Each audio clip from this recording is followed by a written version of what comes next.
This is the story of what happened when one of the greatest fighters in MMA history went to war with the most powerful organization in the sport and walked away with her legacy intact but not without serious damage along the way. Cris Cyborg held a UFC championship, earned $500,000 in a single fight, and was still treated like a problem to be managed rather than an athlete to be celebrated. And this video covers all of it: the pay, the politics, the bullying, the doctored footage, and the exit that changed her career forever. Before we get into the fallout, you need to understand exactly who we are talking about, because the way the UFC treated this woman only makes sense when you understand the level of fighter they were actually dealing with. Her full name is Cristiane Justino Venancio, and she is widely considered one of the greatest female mixed martial artists who ever competed. That is not a casual compliment, it is a statement backed up by a career record of 32 wins and just 2 losses, with 21 of those victories coming by knockout, which means she did not just beat people, she finished them, consistently, at the highest levels of the sport. What separates her from almost every other fighter on the planet, male or female,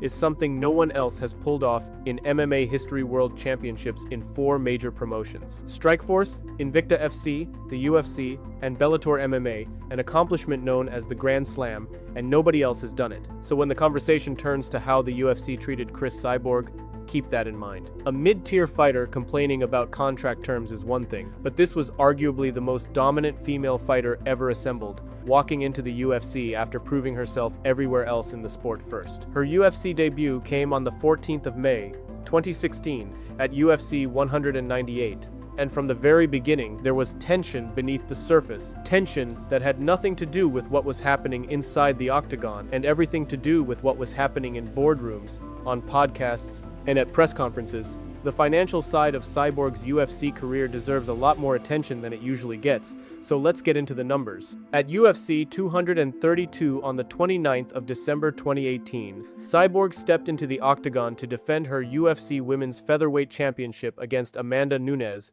one of the biggest women's fights the promotion had ever put together. 2 champions, 2 of the most feared female fighters alive, and the result was devastating. Nunes stopped her in just 51 seconds. And yet, despite losing the fight, Cyborg walked away with a flat purse of $500,000, while Nunes, the woman who knocked her out and took her title, earned $350,000. The fighter who lost the championship made more money than the fighter who won it. That single detail tells you something real. At that moment in time, the UFC recognized Cyborg's drawing power and her name value, and they paid her accordingly, at least on paper. But a single fight purse does not capture the full picture of how a promotion actually values someone, because the real story gets told in how they talk about you publicly, how they protect your brand, and how they position you for future opportunities. And on every one of those fronts, Cyborg's experience looked nothing like that $500,000 paycheck. Her estimated net worth as of early 2026 sits between $8 and $10 million, built across multiple promotions over many years. But the road to that number inside the UFC was far more complicated than any financial figure can show. While Cyborg was being paid as a top draw and marketed as a champion, she was simultaneously being mocked by the very people running the company she worked for, and this is the part of the story that does not get nearly enough attention. Back in 2015, before Cyborg had even signed with the UFC, Joe Rogan hosted an episode of his podcast where he and comedian Tony Hinchcliffe made derogatory jokes about her crude comments targeting her body and suggesting she had male genitalia to cut weight, and Dana White, the president of the UFC, sat there and laughed along. This was not some random voice online. The company's most recognizable commentator and its president were publicly mocking one of the sport's elite fighters in a deeply degrading way, and it did not stop there. White had also told the press at various points that Cyborg looked like, and this is a direct quote, Wanderlei Silva in a dress, Wanderlei Silva being one of the most notoriously aggressive male fighters in the sport's history.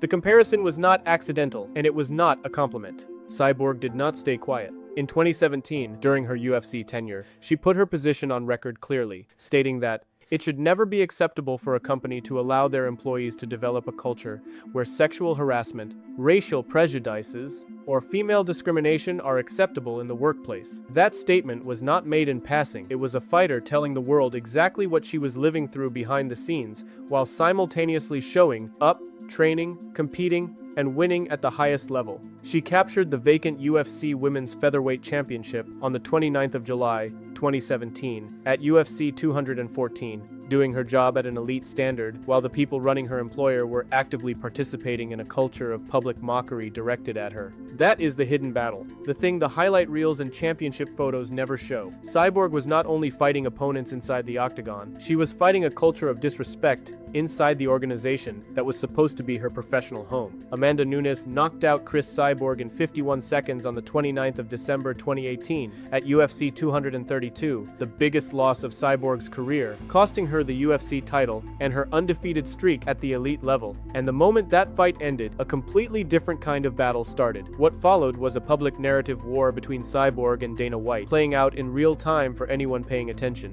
White's position, repeated to the media in various forms, was that Cyborg was dodging a rematch with Nunes out of fear, that she was hunting easier fights to rebuild her record rather than stepping back into the biggest match available to her. Cyborg's position was the complete opposite, she stated repeatedly, both publicly and privately, that she had been begging for the rematch, that she had been texting White directly to push for the fight to happen, and that his version of events bore no resemblance to the truth. The reason this dispute matters so much is that a fighter's brand lives or dies on how the public reads their willingness to compete. When the UFC president goes to reporters and tells them that Cris Cyborg is scared, that she is ducking Amanda Nunes, that she wants no part of a rematch, that narrative does real damage. Her reputation takes a hit, her market value drops, and her legacy takes on a different shape than the one she built inside the octagon. Cyborg understood exactly what was happening to her public image, and that is precisely why, when the opportunity came to confront White directly, she did not hesitate. The 27th of July 2019 UFC 240 Cyborg defeated Felicia Spencer by unanimous decision, fought out her UFC contract, and finished her obligations to the promotion. Backstage, with cameras still rolling, she walked directly up to Dana White and confronted him face to face. Her exact words were these: "We have to talk. You know I text you for the rematch. After the fight, you know this. Stop lying about it. You know I want that fight and I'm not scared." That was not a casual exchange in a hallway.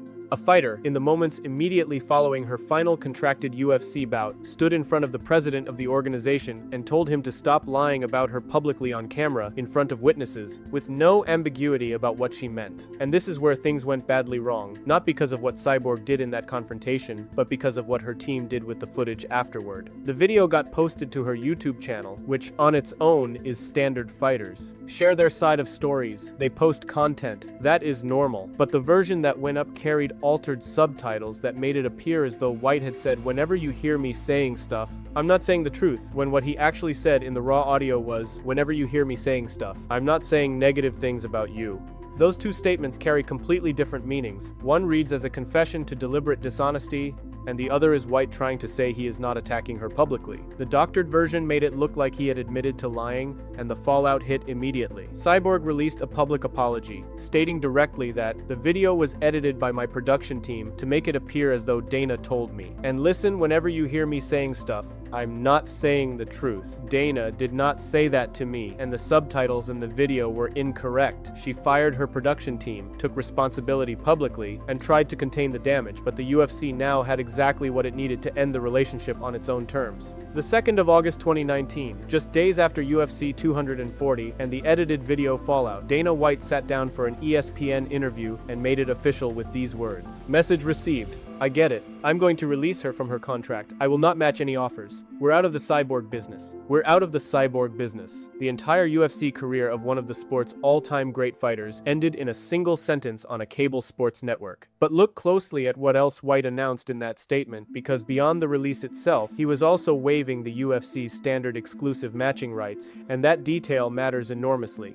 Matching rights exist specifically so that promotions can retain top talent by matching any outside offer. A fighter receives giving up that right means giving up the ability to bring her back under any circumstances. For a fighter who had earned $500,000 in a single bout, who had held the featherweight title not long before, who had been positioned as one of the promotion's top female draws, voluntarily removing the ability to ever match her next deal was not a standard business decision. The message underneath the announcement was clear. The UFC was not letting her go reluctantly. They were cutting every connection and making sure she could not come back, even if they they wanted her to. Less than 6 weeks after White declared the UFC was out of the Cyborg business, Cyborg proved the UFC was the only thing limiting her. On the 3rd of September 2019, she signed a multi-fight, multi-year deal with Bellator MMA under President Scott Coker, joining an organization that had been building a legitimate women's division and now had one of the sport's biggest names on its roster. The critics, who assumed her profile would fade outside the UFC's platform, that without the promotion machine behind her she would plateau, none of that happened. Cyborg competed at the highest level in Bellator, captured the Bellator Women's Featherweight Championship, and when Bellator was acquired by the Professional Fighters League, she did not just survive that transition, she dominated through it. As of early 2026, she holds the PFL Women's Featherweight World Championship, won in December 2025 against Sarah Collins, and also the PFL Super Fights Women's Featherweight Championship, captured against Larissa Pacheco in October 2024. 2 belts simultaneously in the same organization after everything that happened on the way out of the UFC. And that circles back to the Grand Slam Strikeforce, Invicta FC, UFC, Bellator, an achievement no other fighter in MMA history has completed, male or female, and the fact that she built it and kept building past it after one of the sport's most public and messy exits is the clearest answer possible to everyone who thought Dana White's "we're out of the Cyborg business" was the end of her story. Pull all of this together and 4 clear threads emerge, each one connecting back to the same central point. The first is the pay picture. $500,000 at UFC 232 and an estimated net worth of $8 to $10 million built over a full career on the surface. Those are solid numbers, but pay is only one dimension of how a promotion values a fighter. The public mockery, the comments about her appearance, the way White talked about her to reporters, all of that existed right alongside the paycheck. And for Cyborg, the message from inside the company was deeply contradictory. Valuable enough to pay well, but not valuable enough to treat with basic professional respect. The second thread is the rematch dispute, which became a genuine credibility battle between a fighter and the president of the most powerful MMA organization in the world. Cyborg's position was that she wanted the Nunes rematch and had been pushing for it directly through text messages and public statements. White's position was that she was afraid and avoiding it. Her backstage confrontation at UFC 240 stands as direct evidence of where she actually stood on the fight, and her months of public statements back that up. And the truth of who was telling the story straight determined how the industry and the public read her following the biggest loss of her career. The third thread is the edited video, the element that makes this entire situation complicated because Cyborg's own team handed the UFC its justification for the exit.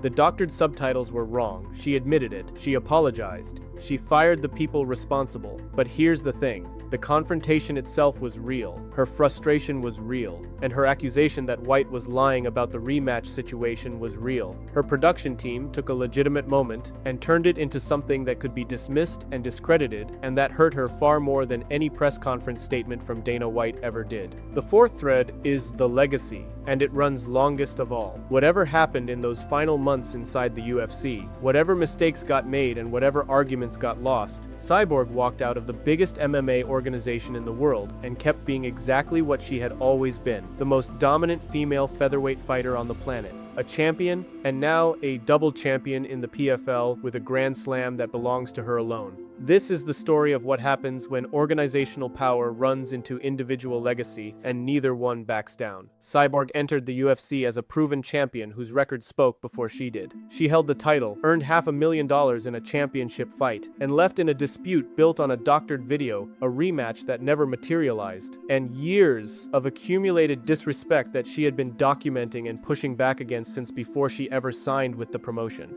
White's announcement on the 2nd of August 2019, "We're out of the Cyborg business," landed like a door slamming shut. But what it did not account for was that her career did not need the UFC to keep moving forward. Within 6 weeks, she was signed to Bellator. Within years, she had completed the Grand Slam no other fighter in history has managed. And heading into 2026, she is still winning championships. The premise of this video was a champion-level fighter caught in disputes over pay and respect inside the most powerful organization in the sport, and the answer to what happened there is not a clean one. Legitimate grievances existed on her side, real mistakes got made by her team, a culture of public disrespect ran straight to the top of the UFC's leadership, and through all of it, there was a fighter who kept competing and kept winning. That is Cris Cyborg's UFC story, and the fact that her legacy is still growing in 2026 as a reigning double champion tells you everything about who came out of this ahead.